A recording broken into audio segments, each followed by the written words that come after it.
Hi, I'm just Miss Chokri and welcome to my channel.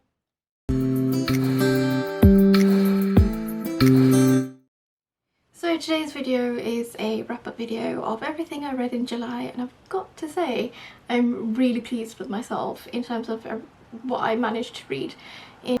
I ended up reading my first non-fiction book, which was a memoir. I managed to continue with a manga series I'm currently reading, and I ended up reading a thriller, also some translated Japanese fiction.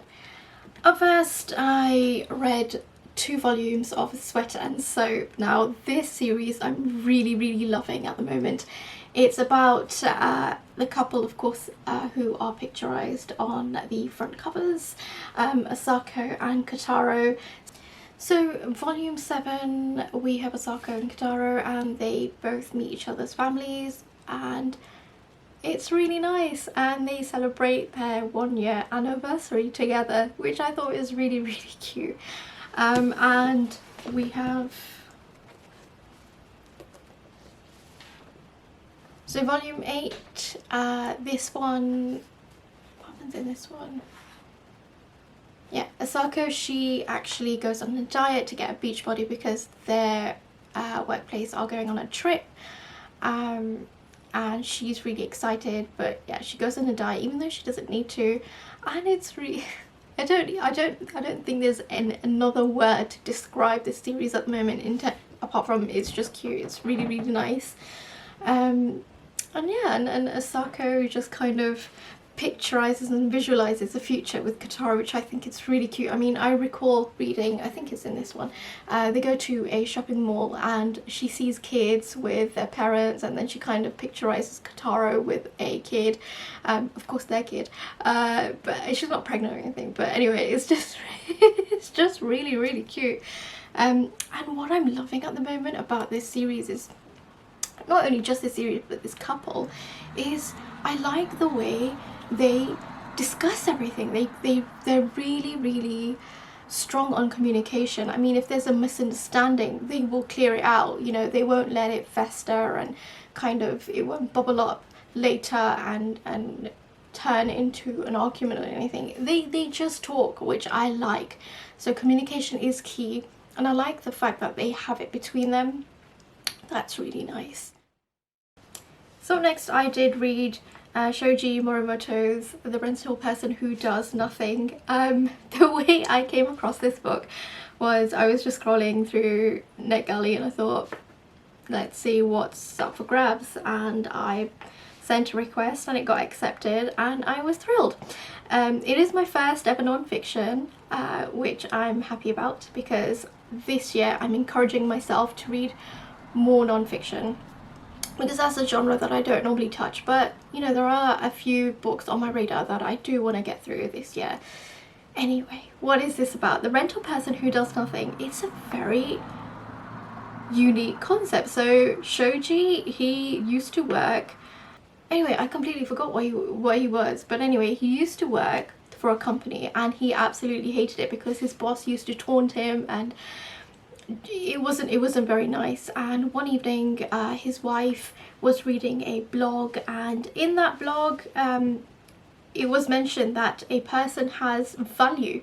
So with this, it kind of, you know, spiked curiosity, and he ended up quitting his job, and what he decided to do was put himself up for rent in terms of, so the scenarios and situations which occurred in terms of when you would hire a person such as Shoji is, so for example, if you were, let's just say, apprehensive about going out and having a meal with your work people, co-workers, because you're quite an introvert and you're not quite sure in terms of how to go about it, you would, this is hypothetically speaking, you would reach out to Shoji via Twitter.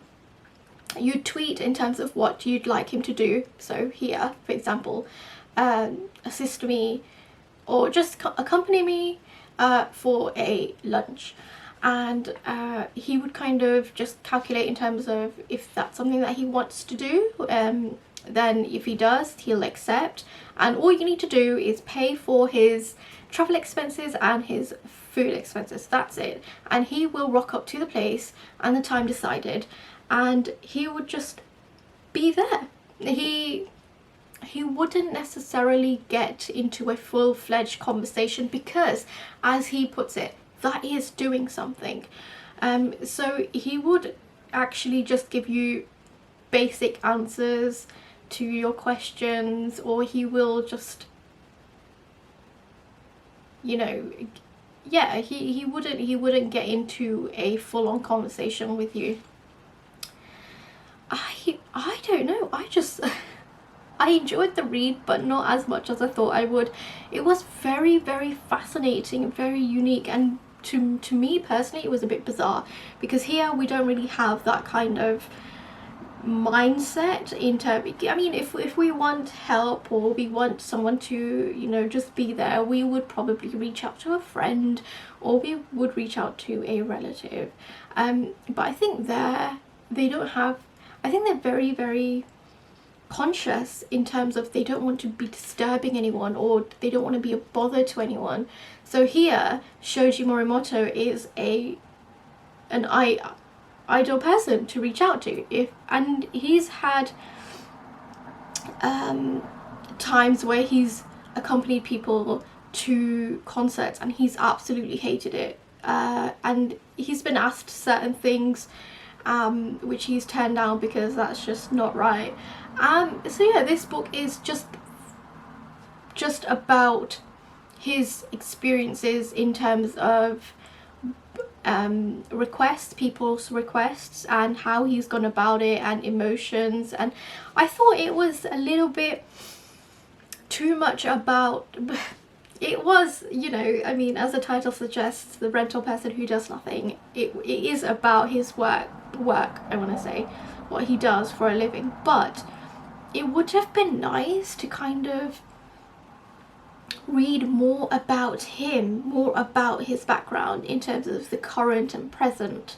Yeah, it would have been nice to read more about his past, just not on the work aspect, more of his personal life aspect. So yeah, that was, like I said, it's very, very unique, very bizarre, yet fascinating. I just couldn't wrap my head around, you know, someone out there is doing such a thing, because, you know, I've never heard of the concept, but, you know, if he's making it work, he's making it work. Of course, he is on Twitter, well, now X. Yeah, you can of course find him on that. I've actually followed him on Insta, but there you go, that's just me.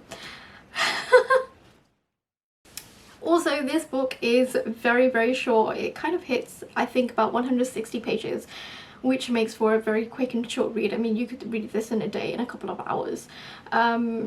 So yeah, if you're wanting to read a memoir and you don't want to read something too serious, I would suggest checking it out for the sake of checking it out. It's not a fantastic read, but it's something different. If you know your curiosity is piqued, then definitely do check it out. Up next, I read Before the Coffee Gets Cold. Now, this book has been on my TBR for a very long time. When I read the synopsis, I thought, ooh, that's quite interesting. I've never really read, I want to say a sci-fi, no, it's not a sci-fi, time travel. I've not really read a book that consists of time traveling. So I thought, you know what, let's just give this a shot. And you know what, I was really, really happy. I really enjoyed it. So what is it about? Tucked away in one of the alleys in Japan, there is a cafe that allows you to time travel. Now, in order to do that, you must follow a few rules. Some of the rules being that you can only meet people that have visited the cafe. Another rule is you can only time travel while sitting on a particular chair which is occupied. Next, no matter what you do, what you say, the present won't change. Your present will remain as it is.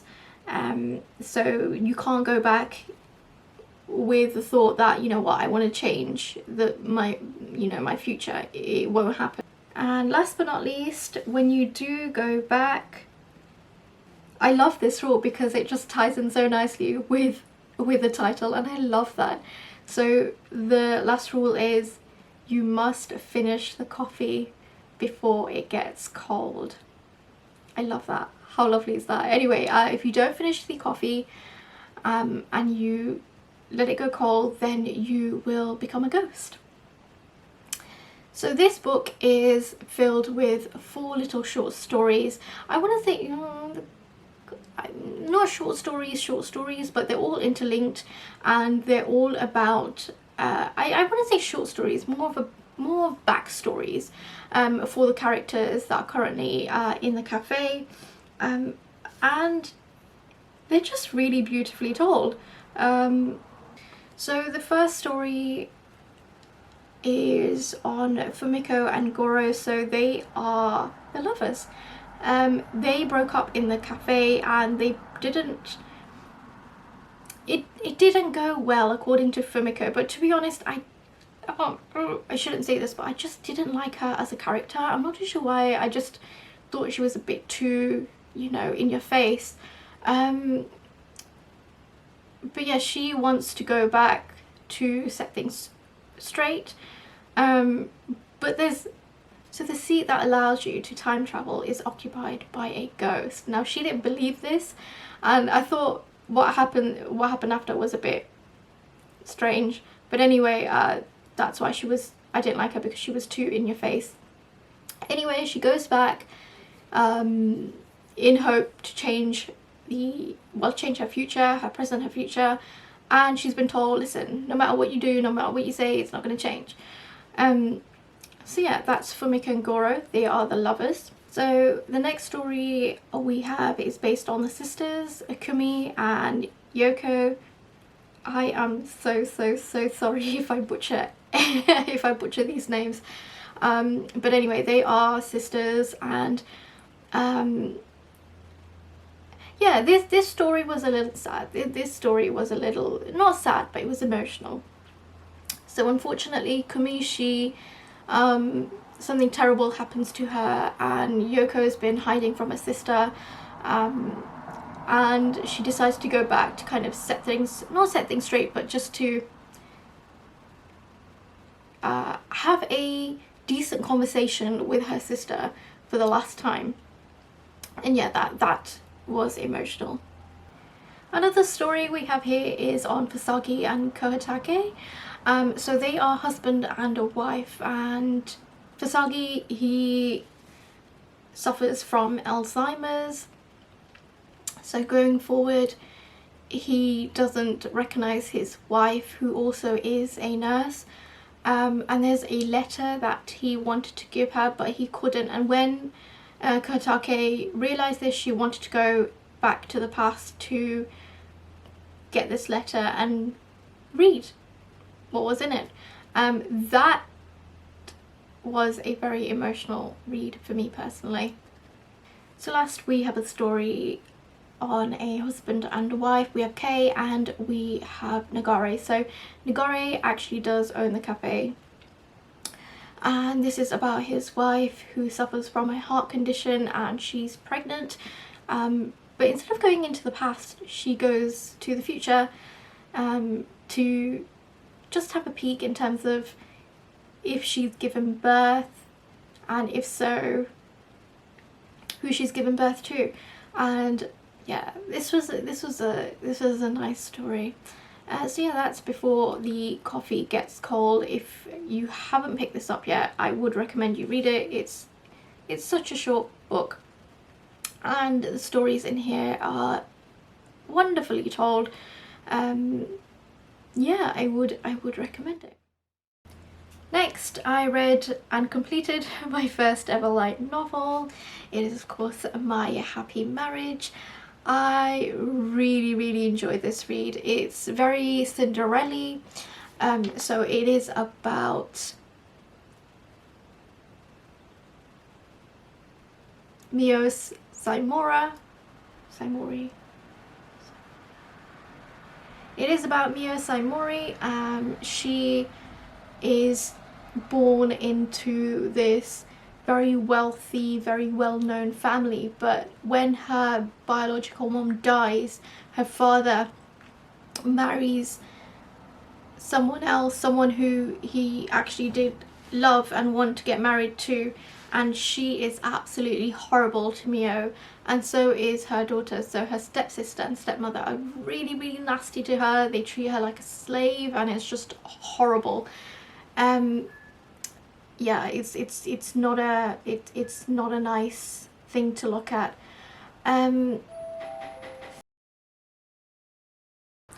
So this just came through, Chit Namju's new book that just got released. It is Miss Kim Knows and Other Stories. I actually haven't read her first book yet, so as soon as I read that, I will definitely be delving into this one. So anyway, back to this. I generally forgot what I was talking about. Anyway, we have Mio here, who yeah, whose family is really nasty to her. Her dad's kind of like neglected her as soon as her biological mom died, and yeah, her stepmom and stepsister are really, really horrible, and then they kind of pass her off to be someone's wife. So they kind of send her off somewhere far to be a potential bride for someone. Who is it? Kyoka, who is on the cover there. And yeah, when she arrives, because she's not had a decent upbringing, she's very apologetic to everything. She's always apologetic. Even though it's not her fault, she will still apologize and apologize. And Kyoka thought, that's really odd. But yeah, then he kind of digs into her past and her family, and find out that they are really horrible to her, and they've treated her really, really terribly. And yeah, and Yuri is a housemaid who kind of encourages her to, you know, to kind of live life, if you will. I just thought this was such a good read. Now, the way I actually came across this was Lyddie, who is someone that's part of a Discord group that I'm on. She's absolutely fantastic. Anyway, I saw one of her videos and she was really praising the manga. And I thought, all right, let's get the manga. So I got the manga, and I actually didn't read the manga. I just have not read the manga. But anyway, I thought, you know, if there is a light novel, let me just get it. And, you know, on a whim, I got it. I got volumes 1 and volumes 2. Now, 1 volume of the light novel is equivalent to 2.5 mangas. And I have 3 mangas. So, not too sure if I'm actually going to read the manga. I probably will. You know, if I want to not read something, I probably will, but not too sure when. But anyway, the light novel is more detailed. It goes more into the story than the manga.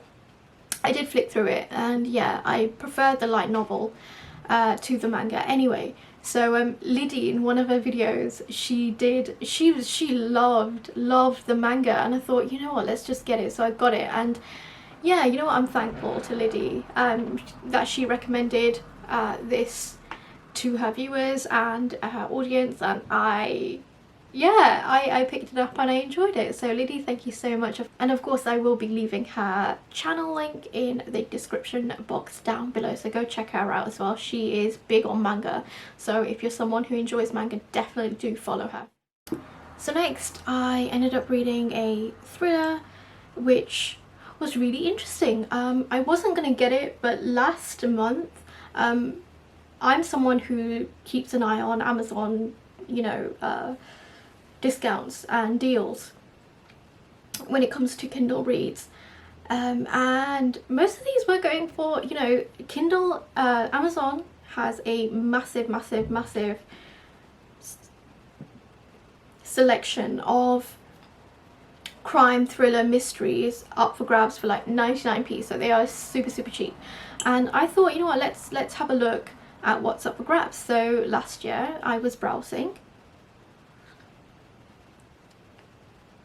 and I saw this book called No One Saw a Thing, and I thought, okay, that sounds interesting, let's read the synopsis. Yeah, and you know what, I loved it. I loved the synopsis so much I got it. And yeah, so I read No One Saw a Thing by Andrea Mara. It is about, I'm sorry if I butcher any of these names at any point because I'm not great on names, but anyway, we have Civi, who Civi and Aaron and the two daughters, one is 2 and one is 6. They are from Dublin, but they make their way to London for a reunion. So Aaron is going to see his mates from, I want to say uni, from his younger days anyway.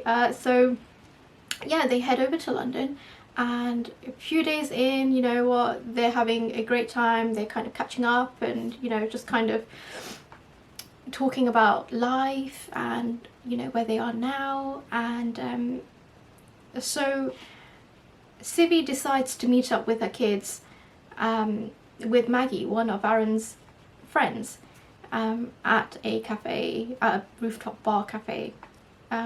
So Civi heads out to meet her. So Civi and her 2 little girls are in the underground, and you know, they're gonna get on the tube, but this was really scary. So Civi is a journalist, and her daughters were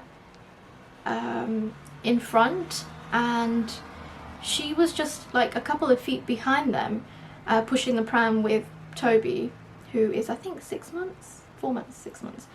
Anyway, before you know it, her daughters have got onto this tube without her, and my heart just sank. I was just like, oh my god, like OMG. Anyway, these 2 girls got onto the tube, and so Civi's out, you know, Civi's there kind of like frantically making these gestures, telling her children to get off at the next stop. And there's a man standing there, saying that, you know, he's put his thumbs up, saying, you know, I've understood what you said.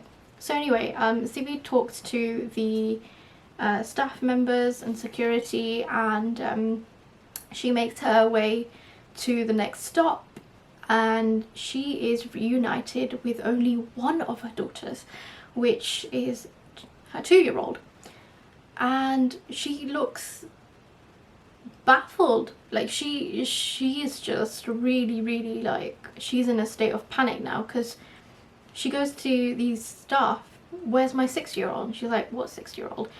So the man who was gesturing, you know, putting his thumbs up, he was there, and he was like, I only saw your 2-year-old, so I kind of took her off, you know, to this stop, but I didn't see another girl. And she was like, are you blind? There was another girl with her. But anyway, the way this was going, I did not expect. I genuinely didn't know who to kind of believe or not believe, or kind of, I don't know. This was such a interesting read. Like the whole dynamic of this search, like which direction it was going to go into, and you know, I didn't expect the twist at the end. Like it blew me away. It was such a good read. No One Saw a Thing. If you've not read it, please read it. If you have not read the synopsis, if you're someone who is into crime thriller, well, not really crime, it's just the thriller, then definitely check out the synopsis. It is a good read. I do suggest you go for it, because yeah, like I said, it's very scary, because this, we actually do see, unfortunately we do see this stuff on news in real life. This actually does happen, you know, when a child goes missing, unfortunately, what goes behind it, you know, how everyone comes together to help search for a missing, you know, child. So yeah, if you've, yeah, like I said, check it out. So I started to buddy read this in February. It only took me 4 months to finish it.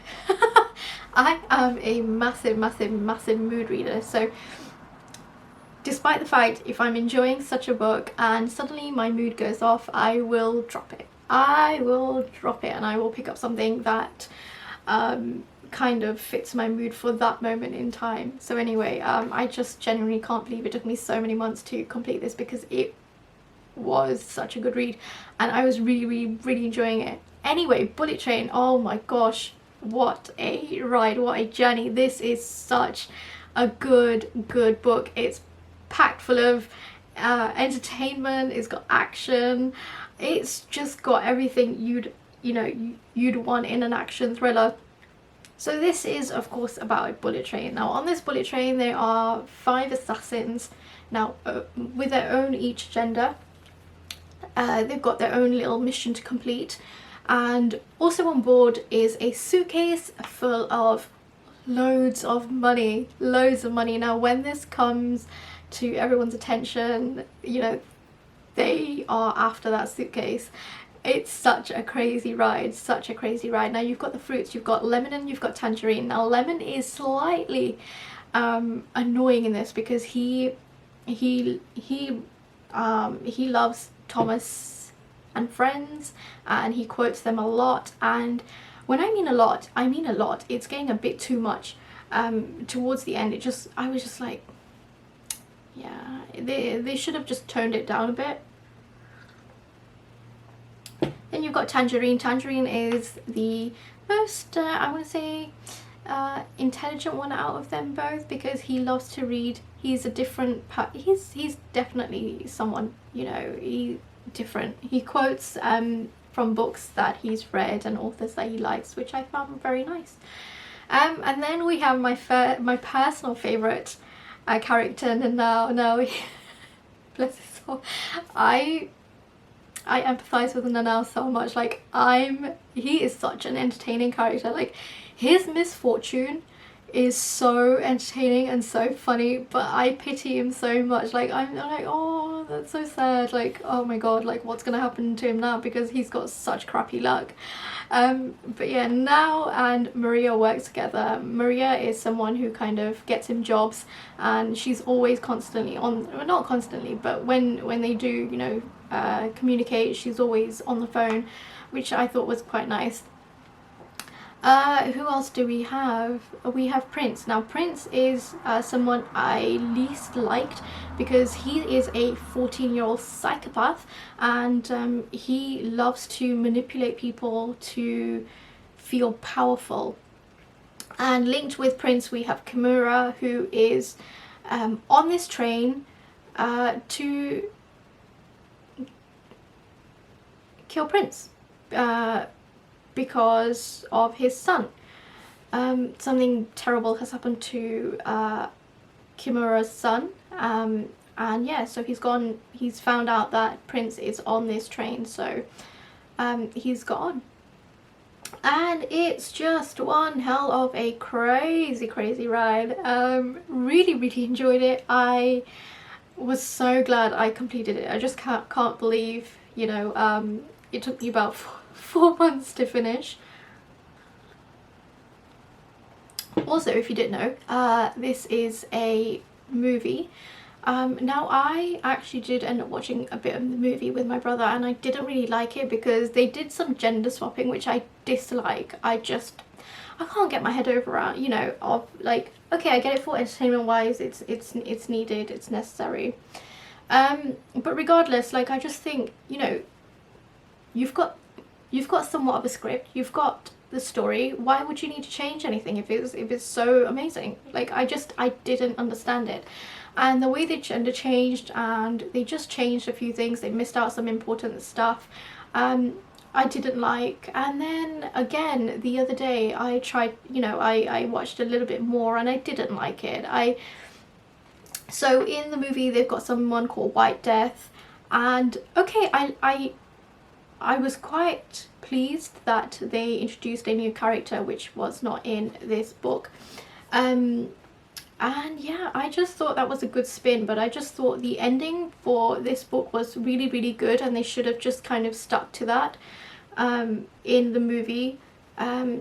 Watching Kimura's parents make an appearance in the book, I was hoping to see them in the film, but I didn't, and I was really disappointed. Anyway, Bullet Train, if you've not read it, definitely do read it. I absolutely thoroughly enjoyed it. Like I said, July has been a very, very active month for me, and I was really, really pleased with myself. I'm not normally this active in terms of reading. I have my months where, you know, I read like 3 books, maybe 2, but I just want to take this opportunity to say, you know, if you're like me, if you're a mood reader, that's absolutely fine. And it's also absolutely fine if you don't go through as many books as you intend to in a month. It's absolutely fine, because before I felt very pressurized, because I you know, on my Instagram I would see other people, they would probably read 10+ books, and there's no way I could eat all of them, you know, there's no way I could eat through my way for so many books in a month. I mean, that's just not my capability. And then slowly it kind of dawned on me that, you know what, it's alright as long as I'm reading something. And you know, I've had months where I've absolutely read nothing, nada, zilch, and I've not been mad with myself. Yeah, I've been a bit sad because I've missed that reading experience, but yeah, now I'm just not pressurized. I will read as much or as little as I want and as I can, because it's, yeah, I kind of realized it's not a competition. It's just, I read for fun, you know. It's not nothing serious, but I enjoy it. And when I read something, when my mood is matching what I read, then my experience of reading is more elevated, and I think that's how you should go about it. Personally, I don't think you should pressurize yourself in reading just because another person is reading so many books in a month. I don't think you should match that if that's not something that you're into, you know. It's like studying. Some people enjoy it, some people don't. Some people force themselves to study, and yeah, I'm the forcing one. Anyway, yeah, that's, I know I'm just rambling and it was just something very random, but I just wanted to take this moment to kind of say, don't force yourself, don't pressurize yourself. It's nothing major, you know. If it's a hobby, if you enjoy it and you read for leisure, then read for leisure, you know. You're not in a competition. I read 6 books, maybe you read more than me. Yeah, that's great, you know, that's fantastic. But yeah, now I realise my capability in terms of how many books I can probably go through a month. I have been making my TBRs as such, because before I was very, what's the word, I don't know what the word is, but I wasn't thinking very practically, and I would give myself like over 10 books to read in a month, and I would only probably read one of them in the month. So yeah, now I make my TBR lists accordingly. Anyway, that's it for this video. Hope you enjoyed it, and yeah, if you've read any books that I've mentioned in today's video, definitely do let me know your thoughts in the comment section down below. Also do let me know if you are planning to read any of these, and also again let me know what your favourite book of July was. I'm not sure if I should say favourite, but I feel like I have a fair few that I did enjoy. Of course, No One Sort of Thing was really good in terms of thriller. I really enjoyed Bullet Train. Bullet Train was really good. Also My Happy Marriage in terms of light novels, my first ever completed light novel, was really good, and so was Before the Coffee Gets Cold. I will of course be continuing the series, so the second one I will be reading this month. But yeah, definitely do let me know what you enjoyed reading in July. Until the next video, take care, and hey, happy reading!